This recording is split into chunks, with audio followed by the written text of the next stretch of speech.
Venez ici, viens. Aquí. Je le mot, en hommage à Walter Benjamin, à Lisa Fitko et à Hans Fitko, son mari, qu'il ne faut pas oublier. On évoquera des certitudes, des incertitudes, des vraisemblances et des invraisemblances. Aussi, tous les avis sont autorisés. Le peu que je sais, c'est dû d'abord aux mémoires d'anciens qui ont parlé et dont je me suis efforcé de garder le souvenir.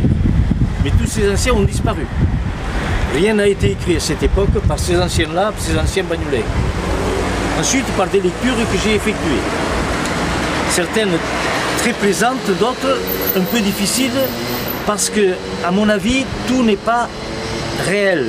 Mais je pense à la brave et honorable Lisa Fitko, guidée par un sentiment de liberté et de dignité de l'homme exceptionnel, qui est venu à Banyuls, qui était membre d'un réseau pour faire passer les gens du côté espagnol pour fuir le nazisme.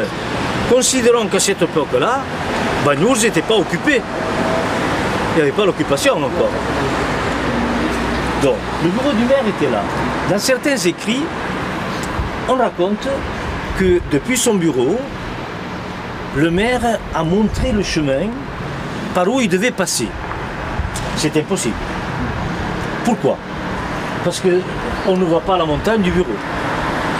Et à ceux qui vont rétorquer, qui sont montés peut-être dans les bureaux d'en haut, c'est impossible. Parce que c'était les logements de nos instituteurs et ils y habitaient. Ceci étaient les classes. École de garçons, 5 classes. École de filles, 5 classes. Alors je me pose une question.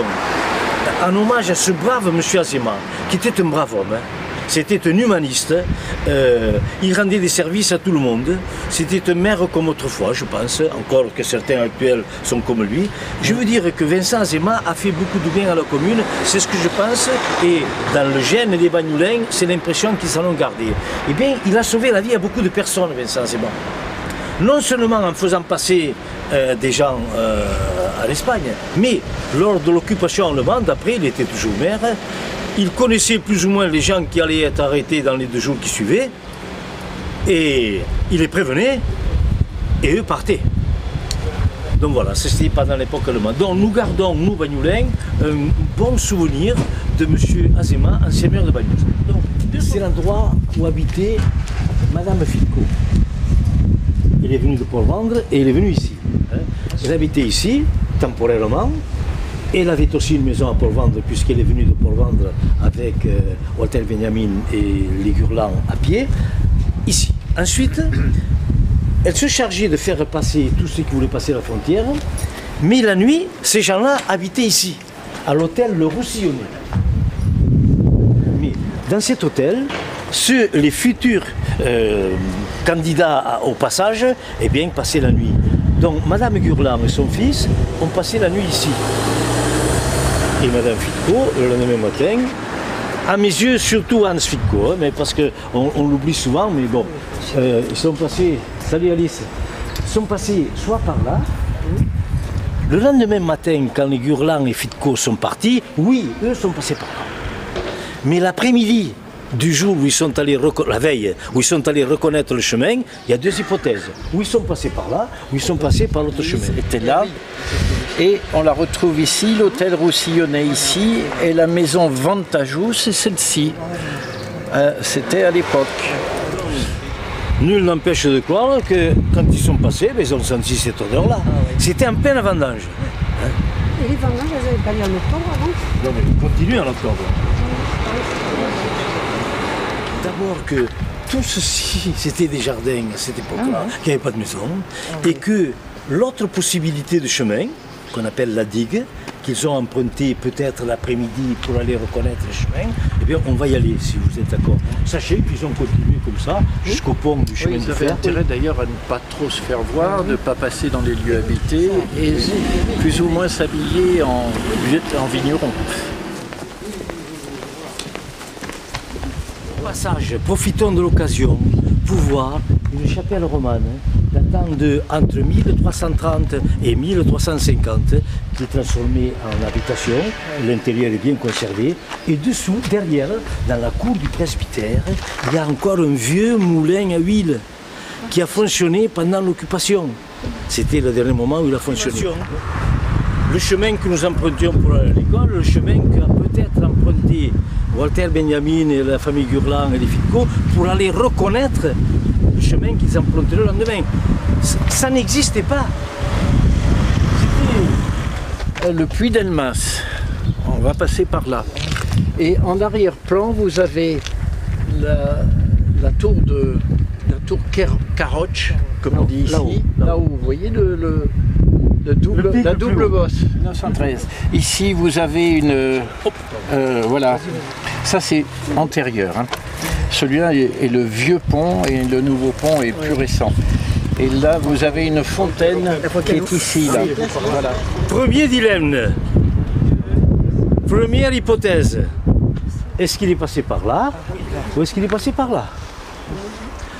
Sur mes écrits, je vous dirai ma conception. Je ne vous la dis pas aujourd'hui. En l'an 2000, un certain monsieur Georges Röckner, un Allemand, est venu voir le maire de l'époque, en l'occurrence Pierre Beck, et lui a demandé un petit morceau de terrain pour faire un monument qu'il paierait de ses deniers. Et la mairie de l'époque lui a octroyé ceci. Et M. Röckner, qui habite actuellement à Moliette et Maa, M-A-A, petit village de 1010 habitants dans les Landes, est venu et a fait ça. Il m'a dit, parce qu'il parlait très bien le français, et comme j'habite à la maison marron où les fenêtres et les portes sont toujours ouvertes, on se voyait tout le temps. Il m'a dit, tu vois Roger, ça symbolise l'arrivée de Walter Benjamin, et ça symbolise la pente qu'il a dû affronter pour arriver jusqu'à la frontière au Pla de Reims. Reinhard m'a dit que à la partie allemande, il y a deux petites erreurs d'orthographe. Tu m'as demandé. Je te l'ai demandé. Non, mais tu as bien fait. Mais comme je ne connais pas l'allemand, bien sûr, j'ai insisté pour que ce soit voilà, dans les 4 langues essentielles de l'époque, non? Allô. Allez, hop. Donc tout est faux pour le moment. Le vrai faux chemin de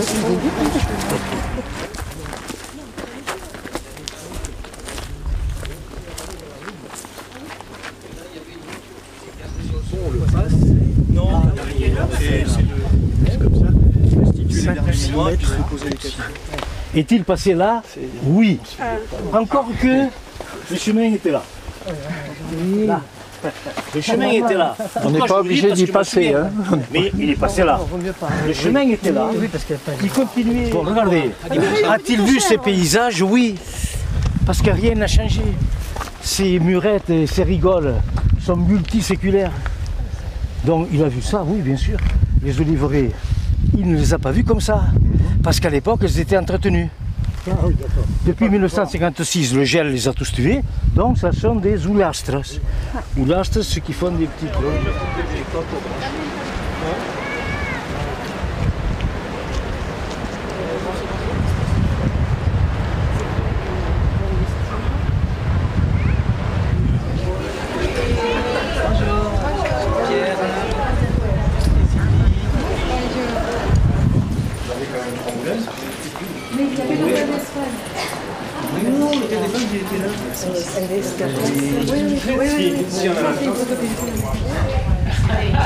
Il a passé des nuits, mais bon, de nuit. Bon, qu'est-ce qu'on peut faire? Il a passé des jours pratiquement une nuit comme lui, parce qu'il est arrivé le 25 et le 26 à 22h, il est décédé, alors c'est seulement une nuit. C'est l'idée, parce qu'il est en face de la maison. Il est en face de la maison. Oui, on a dédié ce passage. Le dernier passage. oui, c'est le dernier. C'est le dernier passage. Des documents, des factures générées par l'enterrement, les documents officiels de le juge de Figueras avec l'inventaire de tout ce qu'il portait dans la valise, des objets qui ne sont jamais trouvés, la facture de l'hôtel où il a séjourné, etc. Alors, 15 jours ou 20 jours après, probablement Benjamin pouvait passer la frontière, ou peut-être un jour après, parce que ce sont des ordres qui arrivent aujourd'hui et que demain ne sont pas valides.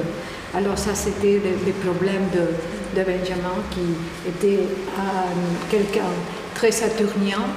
Alors, on ne peut pas comprendre de notre façon ces petites catastrophes quotidiennes qui l'amènent finalement à une sortie de finir sa vie ici. Ici, non, ce sont des mélanges. Il y a des photos de Gisèle Freund, il y a des photos du certificat de décès, il y a des photos de Germaine Krull, il y a des photos de son enfance. Ce sont pris de livres, je pense. Ah, d'accord. On n'a pas payé droit. Ça fait 25 ans. C'est très petit.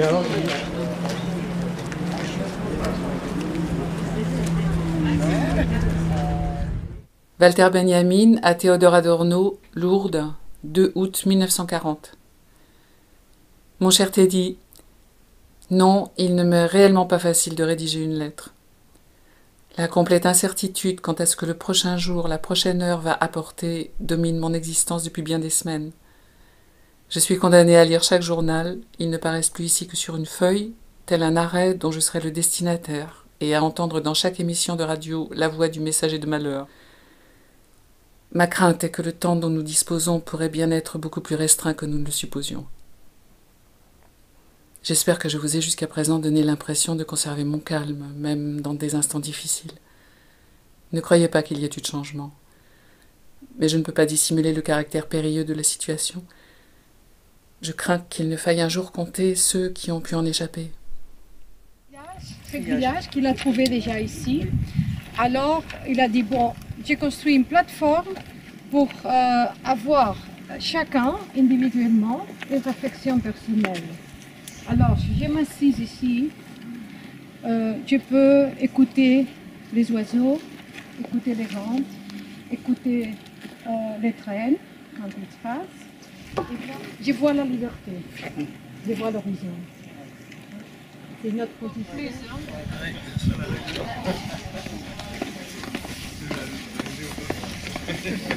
Cette phrase de Benjamin qui est encore très actuelle sur la culture, la barbarie que nous vivons encore dans notre temps, et c'est inhérent à l'homme parce que toujours comme ça, je ne sais pas comment on le fait. Mais et bon, c'est une phrase qui a choisi, je pense, Jordi Llobet, qui est un philosophe et critique littéraire de la Catalogne, qui finalement a choisi cette phrase de Benjamin pour mettre ici. Et c'est la place où on fait tous les hommages, ou bien ici, ou bien au cimetière, ou bien à l'esplanade du cimetière.